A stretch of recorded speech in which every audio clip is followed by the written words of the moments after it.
say the reason I'm here today is I've not just the last 50 years, but pretty much my entire lifetime has been as a volunteer.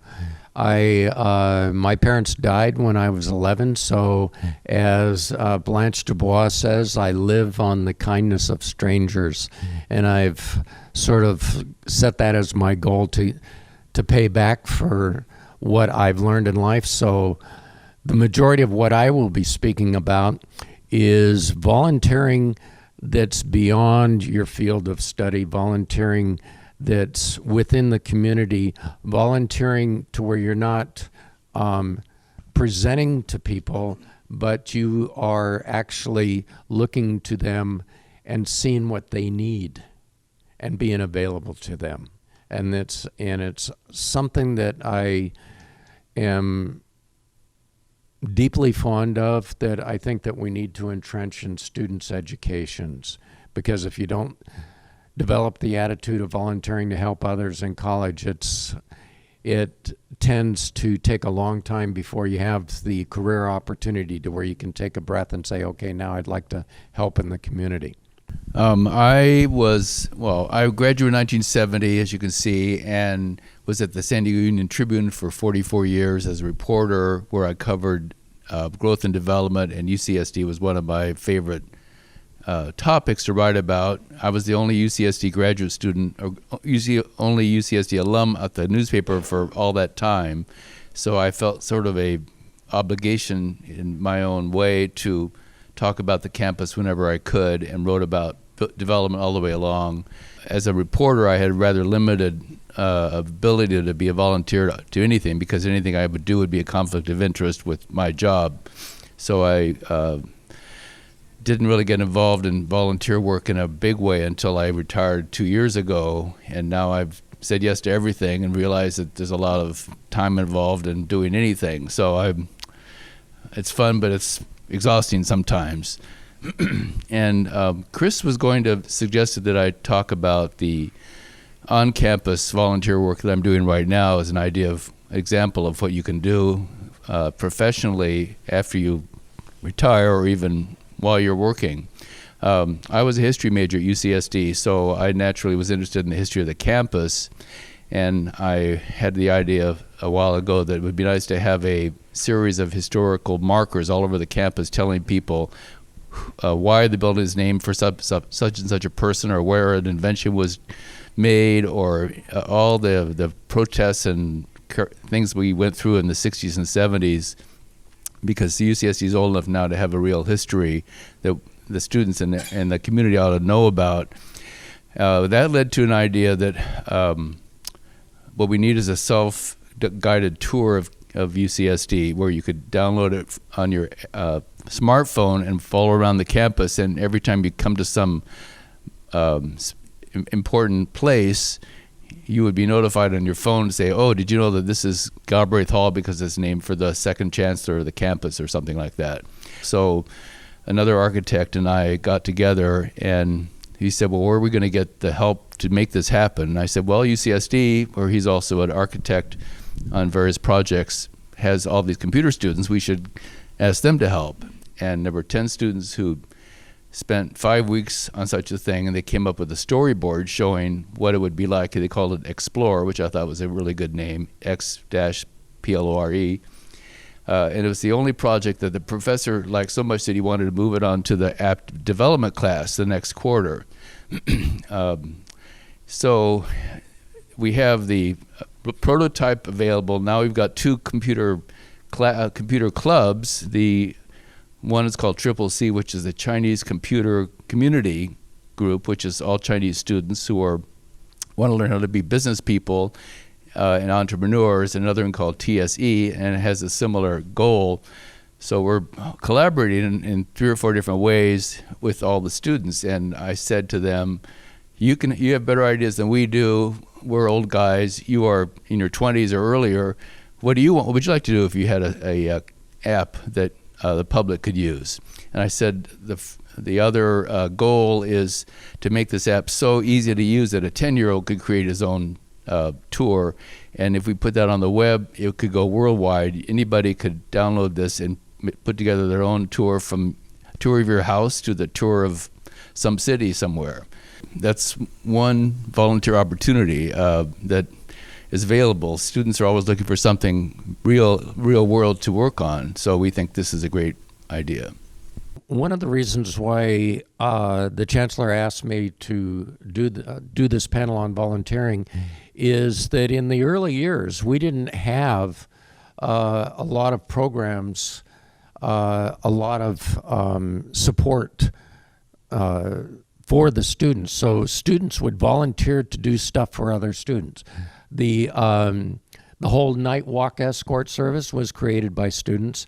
The bicycle ramps was created by Ditto Clark, just going out with wheelbarrow and cement and building bicycle ramps around campus so that you wouldn't have to go clunkety clunk over curbs.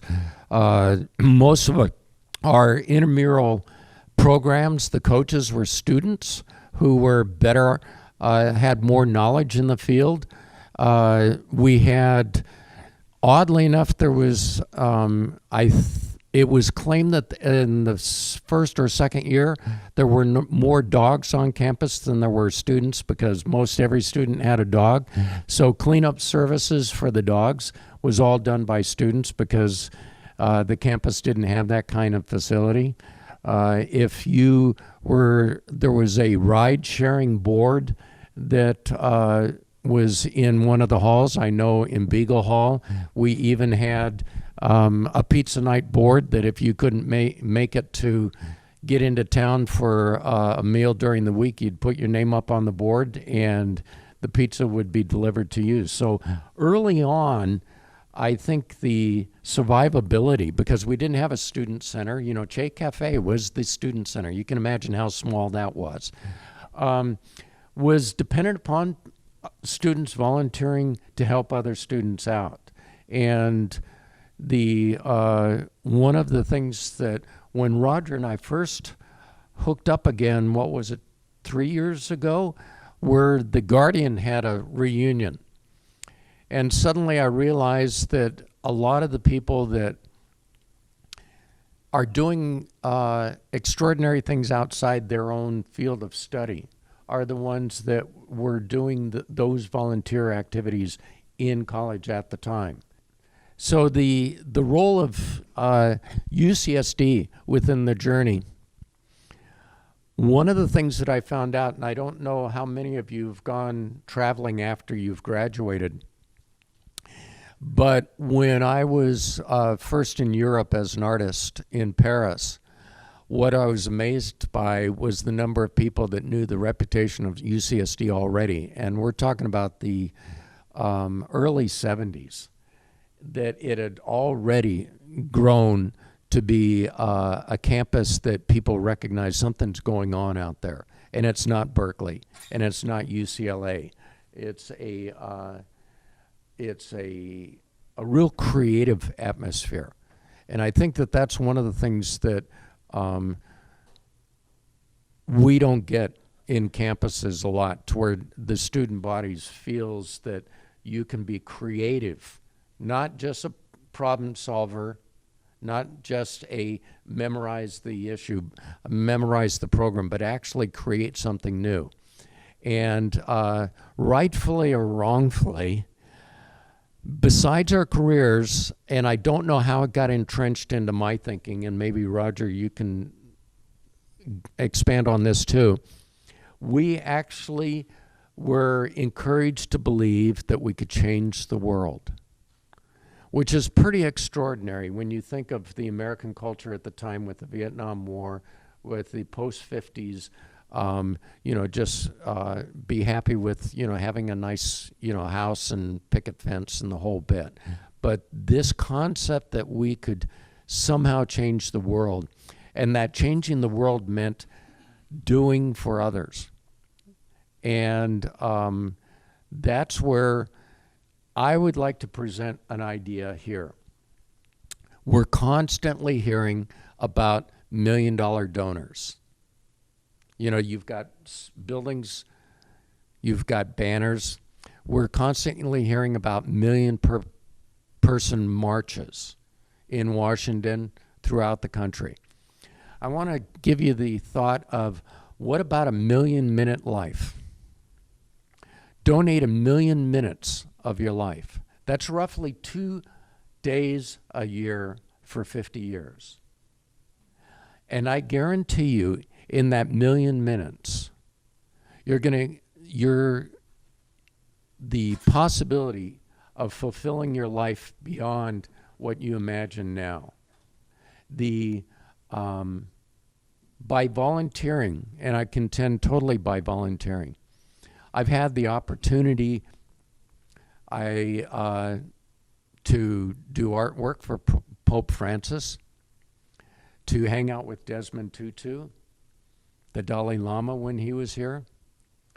If you want to experience, let's say you've got a famous person you want to meet, be it a celebrity or an intellectual, find out what they're interested in. Go volunteer for that group, and I guarantee you're going to meet that person that you've always wanted to meet. So just think about it. It's something that I'm going to pitch to the chancellor to, put out as a program. Commit 1,000,000 minutes to your life to something else besides what you're already doing. The Alumni Weekend. It's a pretty extraordinary experience. It's not something I think that you could have ever predicted how you're going to feel when you step into it. The sense when you come back on campus as an alumni and you're meeting all these fresh faces that are really intrigued in who you are and what you've become is pretty extraordinary. Well, I guess I wanted to remind people or bring up is the idea that San Diego as a community and the UCSD as an institution are not as institutionalized as you really think. When we were here at the beginning of the first few years of the campus, every institution, every organization, every tradition had to be created at the time, from the Watermelon Drop to the Guardian newspaper to any number of other organizations that have been here all this time, started in those years. So when I came here in '66, I realized immediately that we're setting the standard for the rest of the history of the campus forever, and it's heartening to come back and see many of the things that we started are still in good shape. Same thing goes with San Diego in general. San Diego is a city of newcomers, basically. Not at one time there was a number I saw that only 10% of San Diegans were born in San Diego. 90% came from somewhere else. And that was a long time ago, and I imagine the numbers are different today, but not too much off of that. And so I tell people in the volunteer side of things, if you want to do something in San Diego, the society is so open that all you need to do is to, by force of will, get something done yourself. If it doesn't exist, you can start an organization yourself, or you can join something. San Diego is a very open society in that respect, that it's there's no social hierarchy that requires you to have been a third or fourth generation San Diegan before you can do anything. You can do anything even if you just arrived 5 minutes ago. And my favorite comment from people is that when I moved here 5 years ago, or 1990, it was just a small Navy town. Look how it's grown. I said, well, I'm from here, and it's been doing this for 100 years, so there's nothing new to that. But I realized through those sorts of comments that history starts with you yourself. You start marking time from the time you were born to today, and what happened before you were here is a distant memory that you don't have, especially if your family is not from San Diego.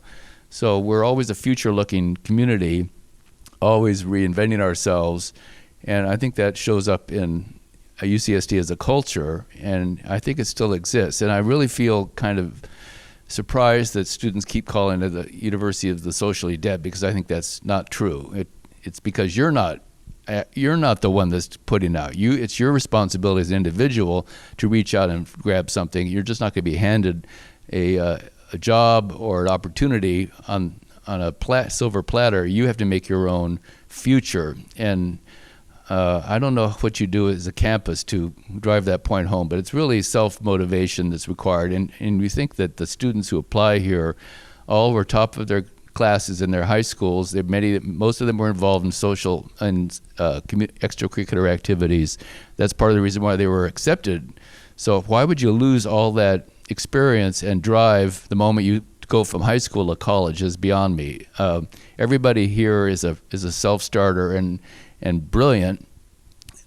So when people say it's socially dead, I think, well, whose fault is that? It's your fault for not being more outgoing. So we just have to remind students when they get here, the moment they get here, saying it's up to you. There's plenty of it, 1,000 clubs on campus. Find the thing you like, and if there's not something you like, then start it yourself. So I feel that that's still true today. That UCSD is a dynamic place where things are created, they go away, and new things come up. And many of the majors that were started in the 60s have been renamed or gone through evolutions themselves. So it's a constantly changing place. That's what's so exciting about this campus, even after 50 or 60 years. Yeah, I think that this whole idea that we can create something new and different is unfortunately what hasn't been shared from the 60s, because it's such an overwhelming institute now. But what I started realizing coming back on campus, I try to get on campus and do at least one activity a month. And that's all you have to do is go on Facebook.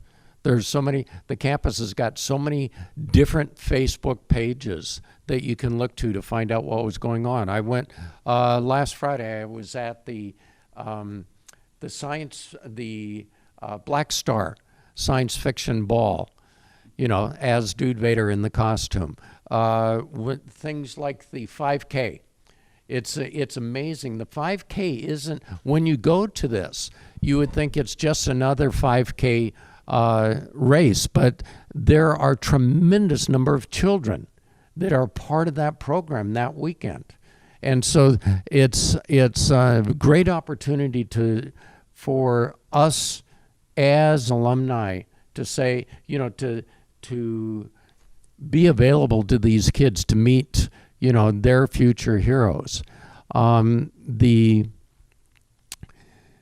next step for what people can do on campus to enrich in their own lives is available through volunteering.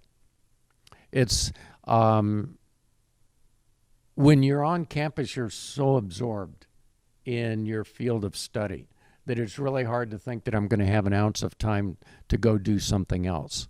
And part of that is get off campus. You'll find that just getting off campus maybe one day a month is going to, first of all, take the stress.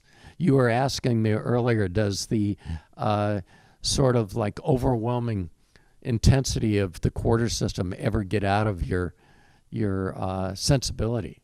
Well, part of it is just reaching outside your normal field of experience and experience something else. Step in somebody else's shoes.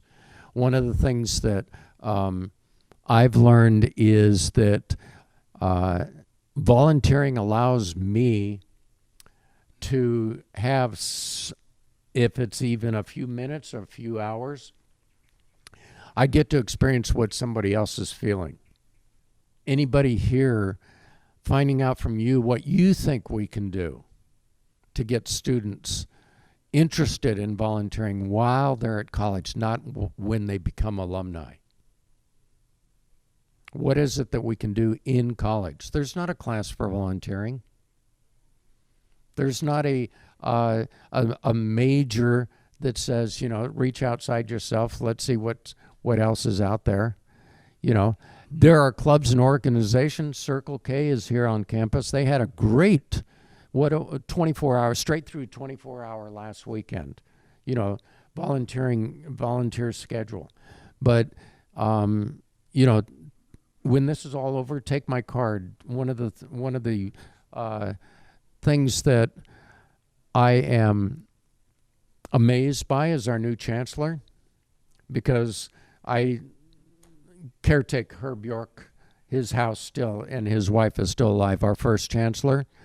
And no offense to everybody in between, But Herb York and Khosla are the only two visionaries I think we've ever had as chancellors. People that actually are not just caretaking the job. They're actually saying, we can do more. This can be something extraordinary. So, if you've got some input to give us as to how we can branch out while students are in college, that's what I think is really critical. As you can see, we have our class reunions, which they'll talk a little bit more about that. There are a lot of different boards and councils on campus, and a lot of them are actually meeting as we speak. I'm not even going to name them all because there are a lot. And one of the things I like to tell people is that at different times in your life, you'll have a different amount of time to give. So some of our opportunities are for one day and some are for multiple years.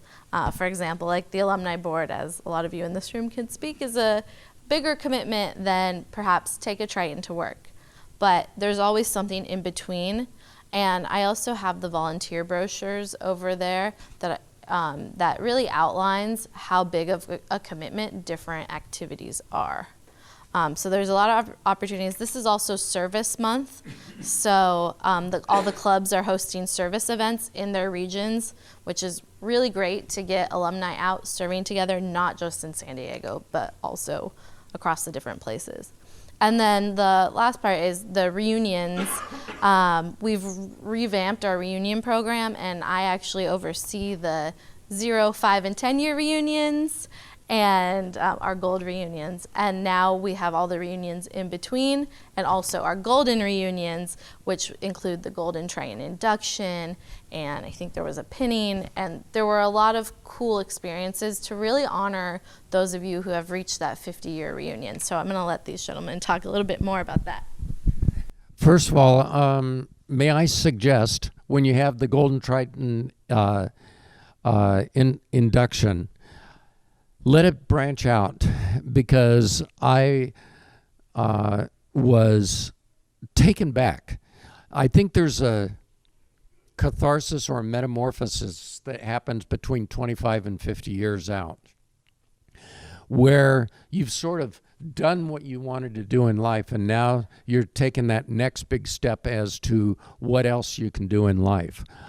I was really not expecting how extraordinary all the lives of those inductees were last spring. It was, or last fall, was it? I just thought, man, I went to school with these people. There's no way in the world I would have imagined they would have done this with their lives. It's pretty extraordinary. And I think that it becomes, that might be something to videotape, because that, I think, really gives a great opportunity for students that are just graduating, saying, we don't have to figure it all out in 5 or 10 years. What happens after that? Because each time somebody stood up and started talking about what happened to their lives, there was a reason why they were a part of that Golden Triton group.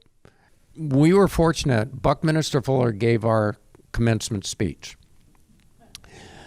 His main theme was reinvent yourself every 5 years, which at the time seemed like an impossible thing to do. In other words, just at the end of 5 years, sit down, think about, okay,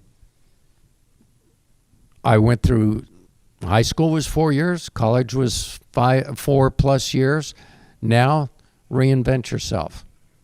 And so that was my guiding light for the few people who know me. I've over-reinvented myself. Yes. I want to thank you all for coming out today, and hopefully we will see many more people become volunteers for our campus, on and off campus, and spread the word after today.